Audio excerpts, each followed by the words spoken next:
Welcome again to the Spotlight series. You're with Malcolm, that's me by the way, and today we're going to focus on the teaser and we're going to focus on leg pull supine. Now the leg pull supine we're going to do the top version that we work with in NK Pilates, but the teaser I'm going to take you up through the levels nice and quickly. So the idea here is sitting as tall as you can. The closer you bring the legs in, the more you're going to be pushed backwards. So we're going to start with the legs a little bit further away so you can sit up nice and tall. Now here, we are going to hinge back. That creates space for the hip to work more efficiently. But here, the leg lengthens out. So the prerequisite for this movement is a roll up. So now we've got the leg out. It stays at the same height. So if you're reaching for a button on the wall, it stays in that button. Arms are relaxed, shoulders down the back, and it comes from a pelvic curl. That pelvic curl goes onto sacrum, and then you roll it back up. So logically, this is where the fatigue starts while you're learning this movement, so change legs.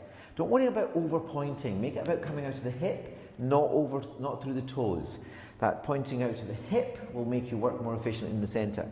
Again, tuck from the tailbone. So this idea here is that I'm not going off to the side, I learn about my spine, roll it back up, and when I come to the top of the movement, there's the challenge to keep the leg up, that's where this is working more, and lengthen out at the top, change legs. Now obviously the progression is to go further, so I'll do the first side with the progression going further. I can go to the middle of the spine, to the base of the scapula. I could even go to the head, to the floor.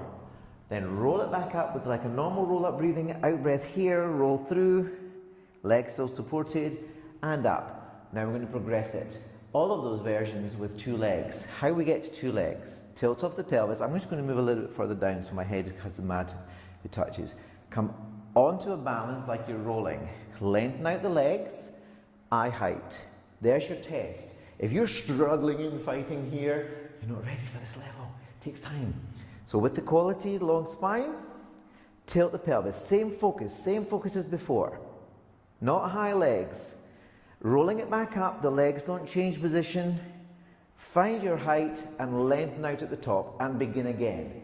So your idea here is the number of repetitions, how far you can move through the spine as you do the movement. The legs as still as possible, and we like to have them never above the height of the eyes. So with the teaser, adding the arm challenge, you could put the arms up at the top. From the final version, you roll it back down, and you can take the legs down to the floor at the same time. So here we're going to bring arms and legs up at the same time. We begin our roll up to the base of the scapula, breathing out, float the legs, roll through, legs and head come up at the same time, long position, hold the balance, and take it back down, lengthening out the hip as you take it back down. So that would be your teaser variations. We're going to use the roll up to come ready for the leg pull supine. Leg pull supine, instead of the front chain being worked, it's the back chain. We're going to stick to one version of this movement, almost the most advanced, but I'm going to keep the head in what I class as a good healthy position for the neck tension. With the hands, they go behind you, nice and wide. We hinge back, flex the feet, and everything I'm going to say is going to come in one go.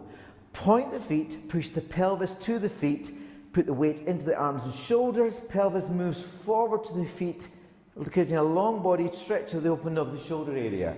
I'm keeping the head, so I'm gazing at an angle to the wall, not up to the ceiling. That's to keep this tension away from the neck.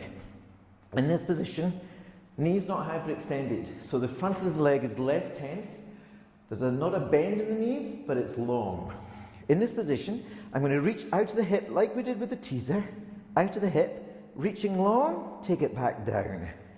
Transfer the weight, no shift in the body. Reaching long, take it back down. Now ideally, flexing the feet, tailbone down, come off the heels of the hands and rotate the hands if you've got tension. Ideally we're staying up there for 10 repetitions each side, alternating. That takes some time. So stamina, whether it's the wrist, the shoulders, the back of the legs or the trunk, means that you can come down anytime you need to. Building up over time, and on an individual day, recognize this doesn't feel good. This feels tense. I'm not showing control. On that day, that movement is not for you. So that day you might just do preparation.